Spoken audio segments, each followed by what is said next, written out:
All right, in our third and final video of Robert LaWarre Underglaze Techniques, we are going to be looking at the dry brush technique in a different way. We're looking at ombre, how to create color transitions in a smooth way. This piece right here, which we looked at in our second video, actually is an ombre effect where the dry material is on the high points of the texture, but this was done with a brush. And this piece over here, also, we're looking at where the dry material was applied with a dry tool. In this case, it was a sponge. So you can see the transitions are very gradual and they're also quite delicate. So now, that's just a little introduction to the process that we're going to be demonstrating in this video. And now, let's get into the details. And now, Robert LaWarre presents Dry Brush Ombre Color Transitions. Welcome back. Thank you very much. One thing I do want to touch on before I actually do the ombre, I mentioned earlier you can use a paintbrush to erase an area.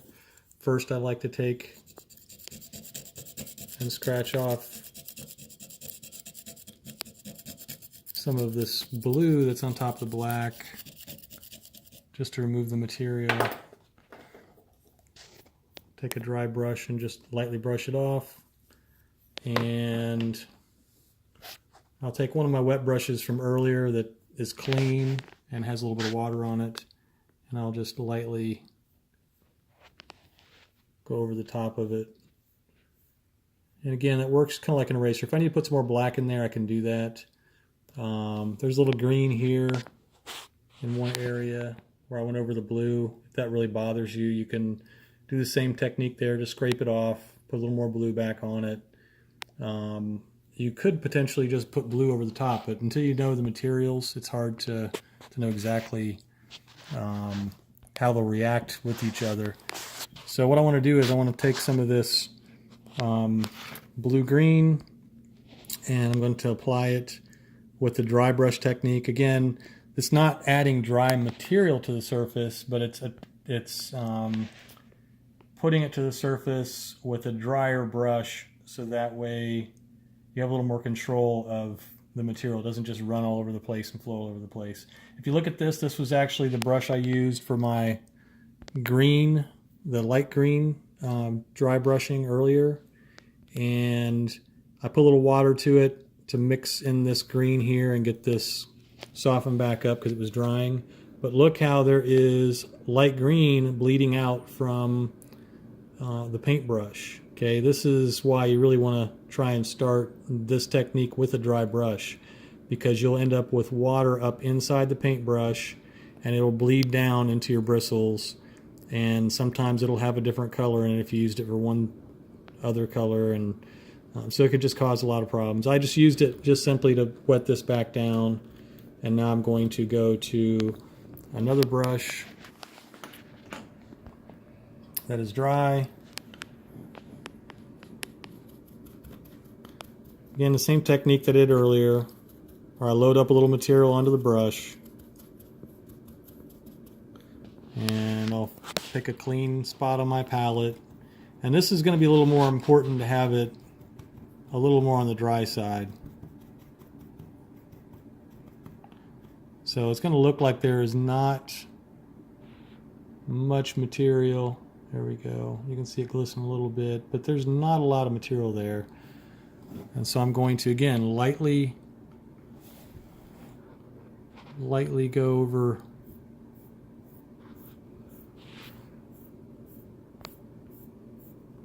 and you can see just a hint of it on the high points.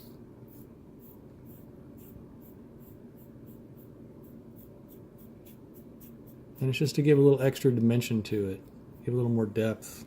So again, I'm going to go load it up a little bit. I don't need as much on the second go round as I did the first time, just because I had to load that brush up initially to get the material in it. And again, I'm just going to lightly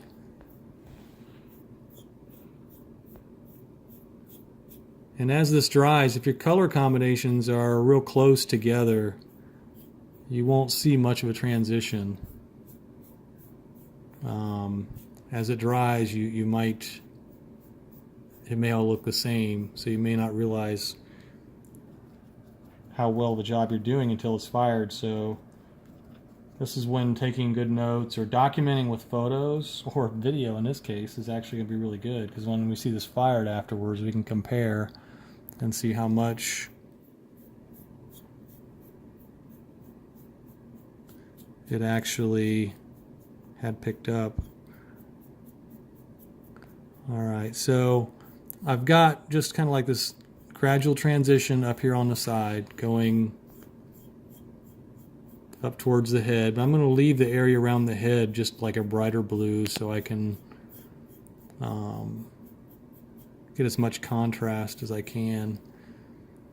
Now I want to go down to the belly, and I'm going to use a sponge to layer a little bit heavier down there. And also I'm getting, you know, these lines developing from the tool marks, and I don't think that's necessarily an issue, but I want to see maybe a different type of patterning down here, because the belly typically is going to look different on most creatures, fish, those kind of things. But what I'm going to do is, instead of using our sponge that we were cleaning off things with before, the black underglaze for the wet brush technique, I'm going to use a foam.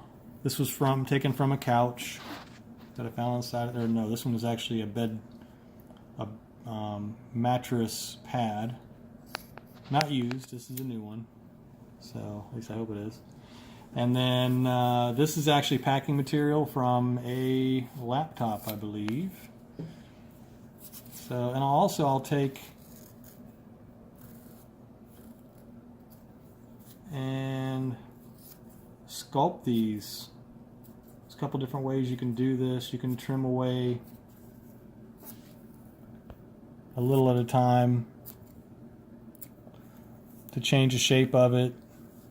I've been known to take a grinder to it and actually just lightly go over it with the grinder, and it'll actually round off those corners. You can see I've got little bits here left over from removing material, but so I'd throw all those away.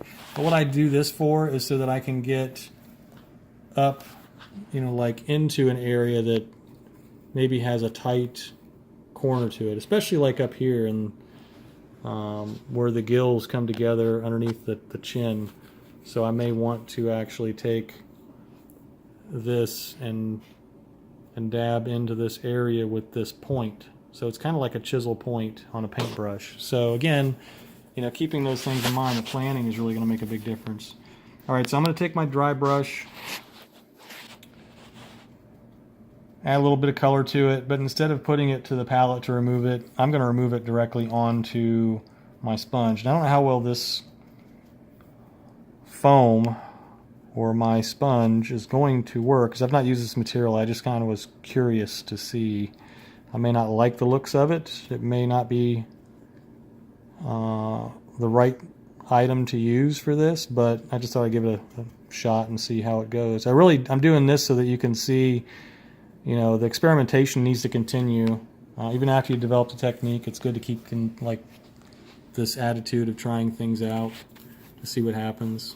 So for this, I really don't want the corner to leave a mark on the surface, so I roll it up so I can have a nice rounded edge, and I'm just simply going to dab it. And you can see it's starting to get little speckles of color down there. I think that's a good, yeah, it shows you a nice amount on the surface there. So again, this is going to give you a different surfacing technique, a different finish. And again, I'm just adding more color to it. This is when I start to get it on my fingers, and then I'll go back and wipe them on a sponge, make sure they're clean before I pick up the piece. But so again, I'm rolling it over so that way I'm applying it on that round surface and not putting the corner of the sponge to the surface.